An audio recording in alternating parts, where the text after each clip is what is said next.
are almost live. Almost live. Welcome everybody to a Manic Monday! Yeah. It's not a medicated Monday. No, it is. It is. It has to be. I'm your host, Sam. Thank you. And please give it up for our team tonight. Our producer, Jason Ham. And Jackie, of course. Studio, we miss you. Mark, we always miss you. Shout out to Zaffron's doing the damn thing in New York City. We are at LA School of Comedy. We're here Monday, Wednesday, Friday. You will get the light when you have 2 minutes left. Can somebody show what that light's gonna look like? So it's just like that. Give it up if it's your first time here.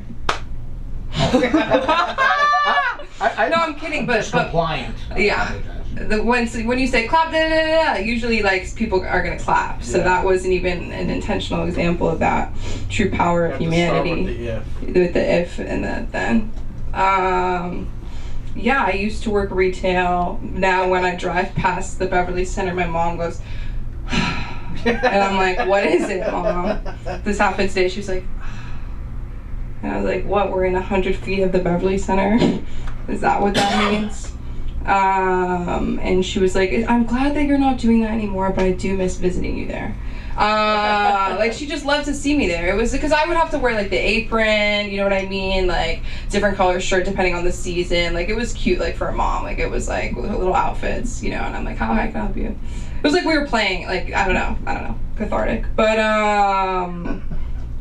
people would ask me all the time while I was working there if I worked there, which like always blew my mind because I did wear an apron and a name tag. But all it taught me was just that I have an energy of somebody who would like buy an apron on eBay and pretend to work at Bath & Body Works. So that's something I can put on my next job application. So good at the job, everybody forgets you're at the job. You know what I mean? They're like, what are you doing after this? I was like, this. And then I was like, this is what I do. They're like, no, really, what do you do? And then I would say comedy, and then they would go, I knew it! Gerald, get over here! She does comedy. That would happen a lot. So yeah, I definitely miss retail. But I see why the jobs are being taken by robots. Like, I'm not saying we were incompetent as a team, but like we could have done way better. I don't know, when I first got there and they told me to break down a box, I was jumping on it in the back room. Like I was like they would heard something. They're like, what's going on? I'm beating the shit out of a box with my Doc Martin, and they were like, they had to get a manager over to come and teach me. So Bath & Body Works taught me a lot. They're like, that's not how you break down a box. Here's a box cutter. And I was like, are you sure I'm allowed to use this? That's what I said. I was like, do I need a permit? No, I was like, are you sure? Because I heard this could kill somebody. We had these like active shooter trainings. Those were always really fun. And then they would do it if there were no customers. They would like ask us questions because Felicia from the district might be coming in. No, Felicia might be coming in. Her phone case says Bath & Body Works. Lunch bag, Bath & Body Works. Like she's like rocking like all the merch. So I like aspire to be her, of course. But what they don't know about me and Felicia is every time she sees me, she just like gets so excited. Like, you know what I mean? Like, cause I'm that low level employee where it's like it doesn't really matter what I think, but she likes that I say it anyway. I don't know. We just had that kind of relationship. She was like, Sam, still here. When I told my new manager I'd been there for a year, he goes, no, really, how long have you been working here? He thought I had just started. He thought it was my first day. He was like, it's both our first days. I was like, I've been working here a year. This is just how I am. We had to do buy online, pick up in store orders. That was terrifying. Because we had 3-wick candles. Does anybody know what that means? Like that like a 3-wick candle mishandled in a bag could mean, you know, a dead cat, you know what I mean? There's a number of things. Like that's just the first thing that comes to my head. Like, what if your cat gets into the bag? Oh my god, I didn't even think about cat in a bag. But I mean, cats get in bags, I mean, we talk about it all the time. So it has to happen. That's something I'm very guilty of. Like, I'm like, this thing happened. And someone's like, where'd you hear that? I was like, well, I never said I heard it happened. But I thought it really, like, I felt that it could, you know, and that felt enough to say. Because we all felt the reaction to it, so it's almost like it happened. But tonight is about to be happening. It's a Manic Monday. I'm so happy to be here. So much love in this room. Who is ready for our first meeting of the night? Who's it gonna be? Erin McIntyre, get up here! Get up here!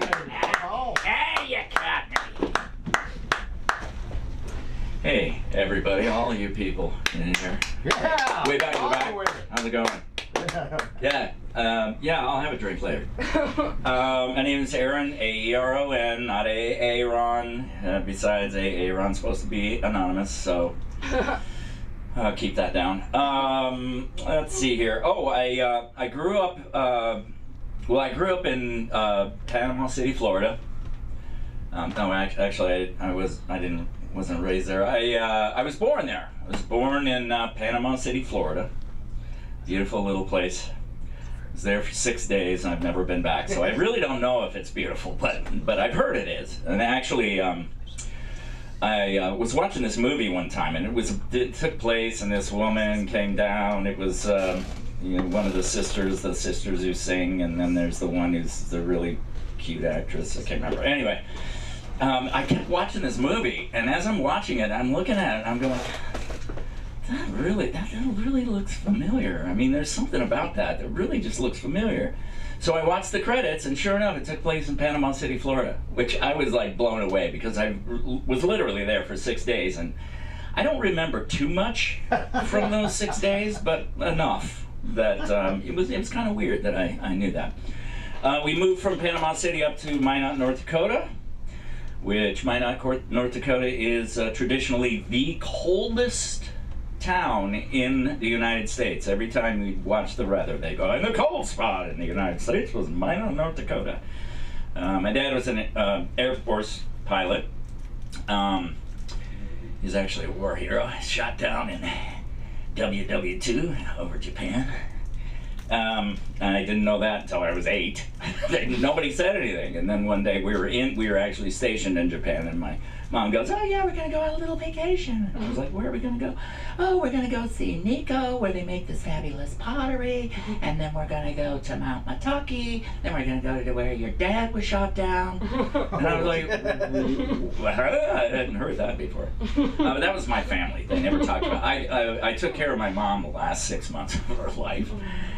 She had dementia, and so 98. She was 98. She had a great life, and she used to actually, people always go, "Oh, Mom died. She's fucking 98." She had a pretty long life, and she used to come out in the morning for breakfast and just sit there and go, "God, why doesn't somebody just shoot me?" So she was ready to go. As a matter of fact, I listened to 6 months of her laying in bed going, "Goodbye, goodbye." Goodbye! Goodbye! She just said it every way she possibly could. And then finally she went goodbye. And, but she was telling me this story, and she says, yeah, I remember I was 3, and my dad was working on the oil fields, and we were in California. We lived up on this big hill, and all of the oil derricks were down there. And one day I was standing on the porch, and I looked out, and there was a man up on one of the derricks, and then all of a sudden the derrick just caught on fire, and that man caught on fire too, and he just burned to death. I'm like, this is the first time hearing about this? This is like a family story, I mean, this makes me understand why you were vacuuming around my head when I was unconscious after jumping over the couch. Let's see here. Oh, I had 2 brothers and 2 sisters, and they were all at least 9 years older. They were all within like 1 or 2 years of each other, but they were 9 years older than me. So, yes, I was a pleasant surprise. Thank you. Not a fucking mistake. But it was really, so 2 brothers and 2 sisters who were that much older than you, it's really like having 3 mothers and 3 fathers, I mean, because they fucking knew everything and were very judgmental of me, of course they go, what's wrong with him? What's the matter with him? They would all get together, what's the matter with him? Because I was, I was a handful. And, so finally I overheard them enough, and finally I just walked in the room. I said, hey, I got an answer for you. I'm really fucking weird, okay? I'm just fucking weird.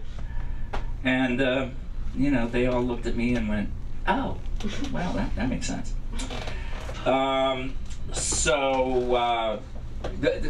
speak about how weird I was very bullied when I was a kid because I was so weird. And we moved around. I know there's no, because I've asked this question before, and I know everybody was here, so nobody's been in a military family as far as I know. So we'll move on from that. But it was really kind of a good, liberating thing. You thought it was going to be liberating because every 2 years you'd move to a new place. So as a kid who, was weird, every time we'd move, I'd go, oh God, I get to be a new person. When I get there, I'm going to be a totally new person. I'm going to find a personality that's just completely different from mine. I'm just going to become that.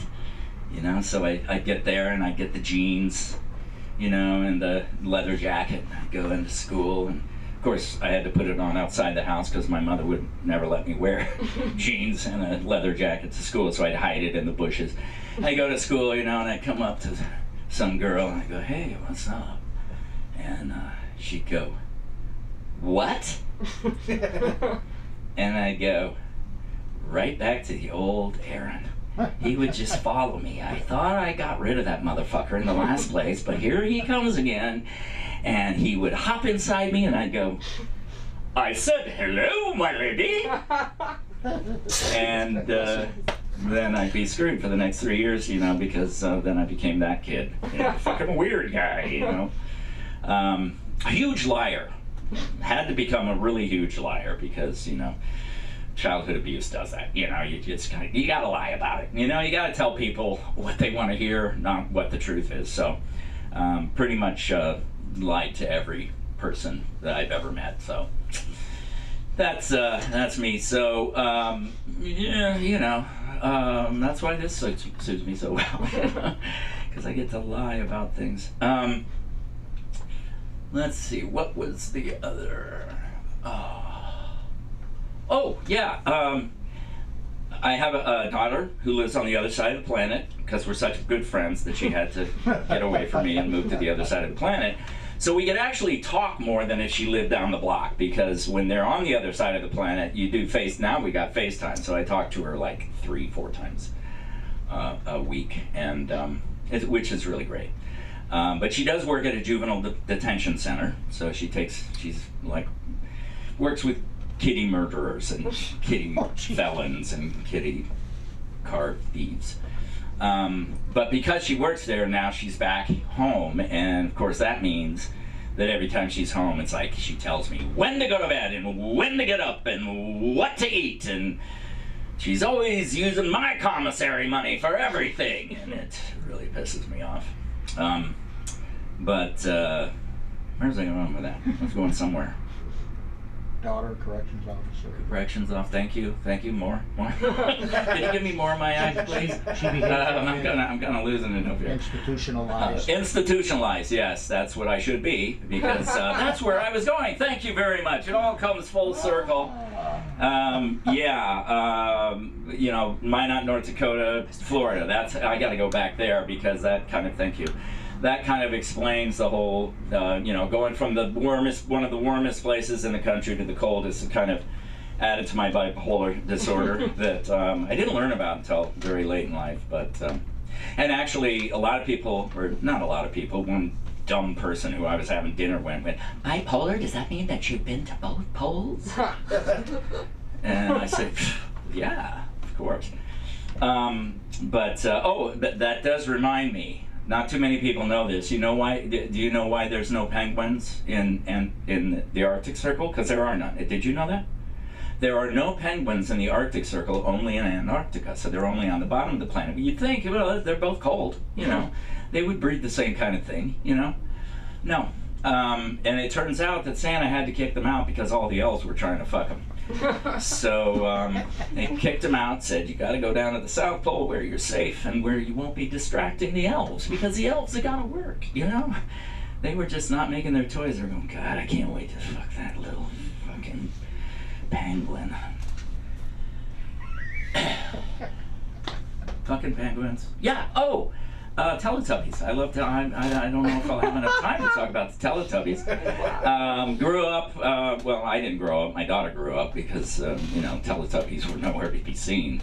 especially something as progressive as that, you know, because there was a whole thing about the Teletubbies were, you know, Tinky Winky was gay, and so, look, okay, I got it all broken down, because then after that I started watching it, okay? So Tinky Winky, yes, was gay. Carried a purse, purple, big, tall, walking around, Tinky Winky, and, you know, Tinky Winky rhymes with gay. So, and then there was Lala.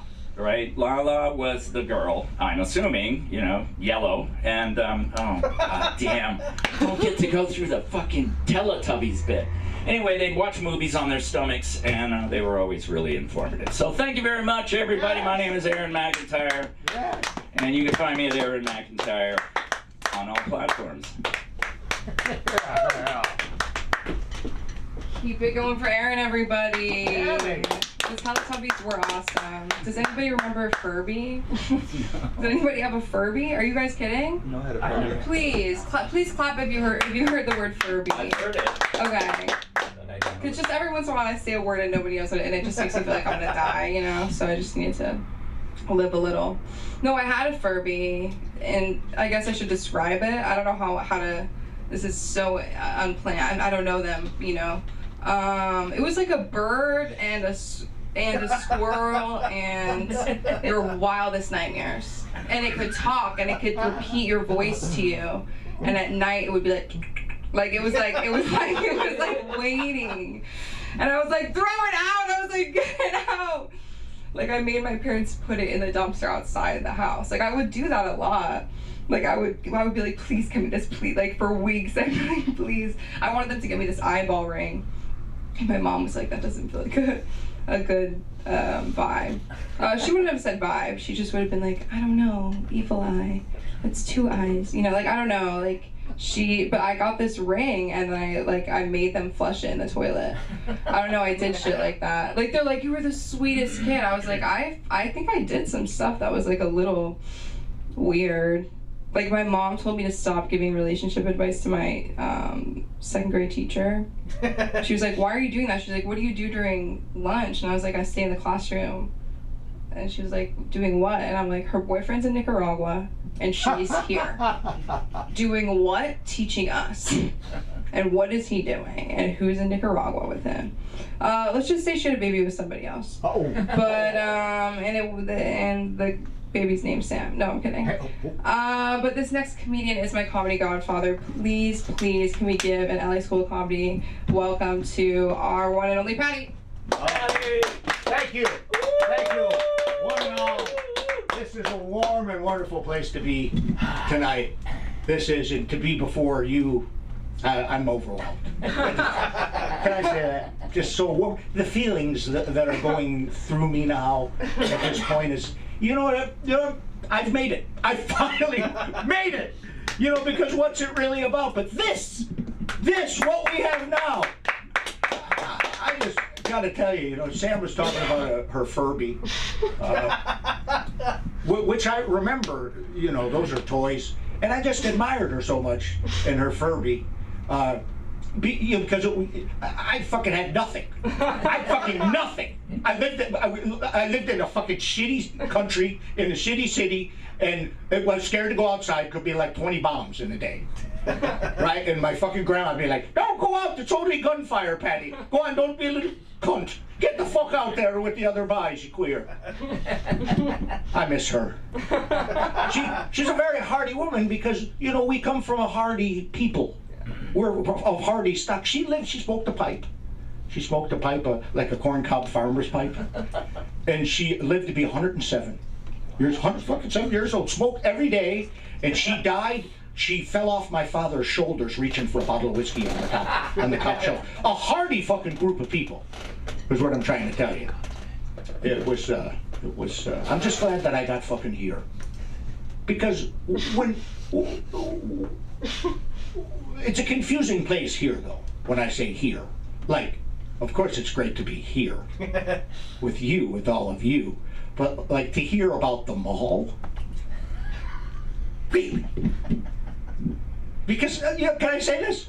Fucking, the mall was the place where I was at the best fucking time of my life, man. I was the king of the food court. I sold cocaine at the food court, baby. And Gina Villapiano and Robert Roberts were my henchwomen. You know, they would go up and start chatting people up and then introduce the cocaine idea. I was a pimp, I'm telling you. I was a dangerous man.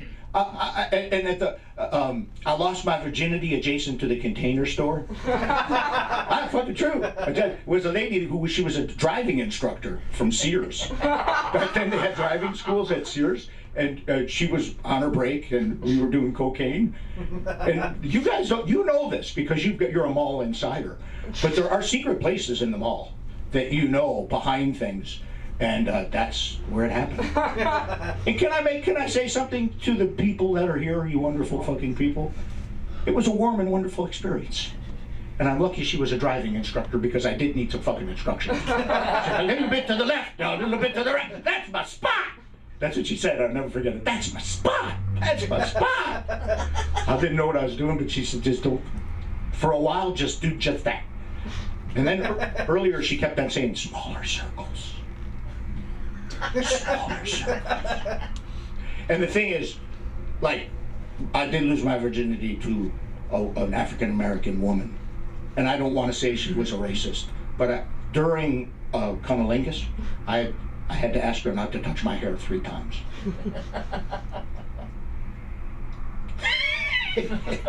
That's when you have to look for permission to laugh. That's okay.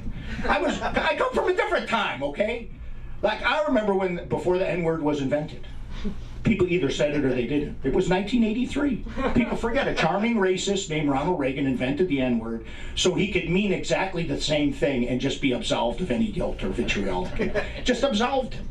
Like, I think that if Mark Twain had the N-word at his disposal, perhaps he'd still qualify for the Mark Twain Prize. Was it available pre-1983? But all there was back then was the F word.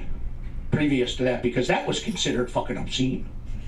That was considered an obscene word. Or people that almost would swear, they'd say H-E double toothpicks.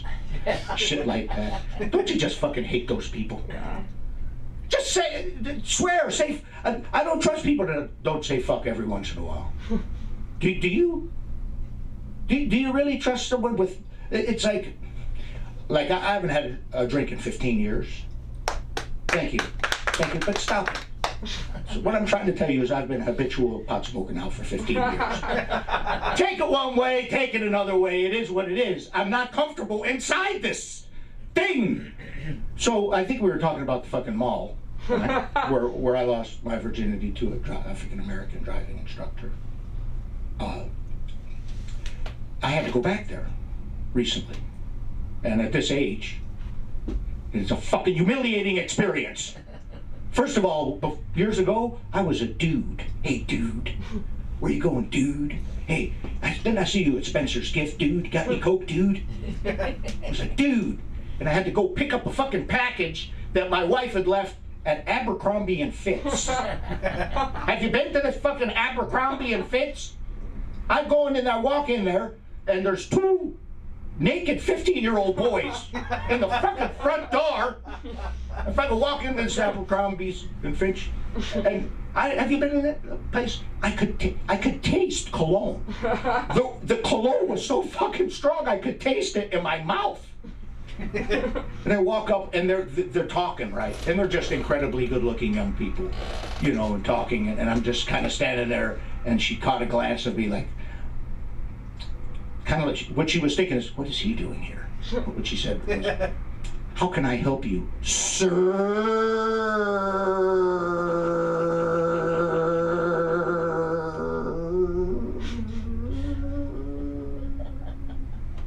Fucking sir. I was a dude, now I'm a sir. Damn it! My hand is being revealed. And I said, yeah, I'm Patty Tunney. My wife Suzette left the bag for my nephew, Bert. And he hands me a bag, and then on the bag there's 2 shirtless 12-year-old boys. So I kind of fucking walk out of the mall looking like a pedophile, which makes it hard to sell coke, by the way. Very difficult. just humiliating, you know, because I was the guy. That's what I was the dude at the food court, you know, with the 2 hot girls that sold Coke. Now I'm more like the guy at CVS who's just always there when you're by the blood pressure machine. Like he's not ever actually taking his blood pressure, but he gets mad if you want to. You know that guy? I wanted to be that guy. That was what I aspired to be, and COVID took that from me. You know, the fucking COVID took it. You can't even get your blood pressure at the CVS. But I still, you know, I still shoplift. Yeah. Look, I'm gonna tell you what. It's the truth. If I spend $80, I'm stealing 20. It's a calculation. And now I get because there is, you know, white privilege takes a lot of the worry out of my Christmas shoplifting. Because I have actually had people help me, security help me with packages to my car.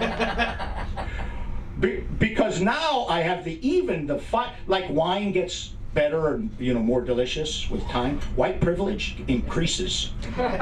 When you're old, I'll go in and I'll put sunglasses on my head, and I'll leave them on my head. But as I'm checking out, like, I'm not going to say anything about those sunglasses unless they do. Right? And then here's where old comes into play. Because if they're going to fucking call me sir, I'm going to reap the benefits, right? I mean, I qualify for the McDonald's 97-cent coffee now, which I guess is good, but it's strangely alarming too. Aaron, you know what I mean. I know what you mean, man. I forget what I was talking about. Sunglasses. Oh yeah, I'm not going to say anything. And then if they ever do, which maybe once out of 7 times, they'll go, hey, and I'll go, oh shit. Like, oh, they're like, oh, you silly old guy. I will never buy them. I would never buy them. I said, oh, gee whiz, I was looking at myself for those. And I do it with hats, too. I'll just put a fucking hat on. Hey, but it was nice meeting you. They don't say a fucking thing. It's like, damn it. That's why, statistically, do you know, this is true. By the way, this is just a fact, like math. Statistically, white people spend the least on skincare products because their skin takes pretty fucking good care of them. You know what I mean? All right, well, this has been pretty good. You guys have been pretty good. We have to support each other. There's, you know, we're like the Marines, the few and the proud. It's been a big war, though. It's been a big war. That's okay. But I'm happy that we had this time together. Are you? I am too, yeah. All right. Absolutely. And then again, I'm just going to wrap this up, if I might, with the classic, I'm fully erect. You've been wonderful. Give it up for the one and only Sam Linderman. I love her, and you guys do too. She's wonderful. So give it up for your host, Sam Linderman. Come on! Howdy. Give it up for Bobby, everybody. Keep it going. Does anybody else want to come up, say hi? No? Nobody going, gone? Okay. Well, I'm Sam. This has been tonight, and good night, and get home, and keep going. It's a new tactic I'm trying where I freeze at the end. Like we should make a funny.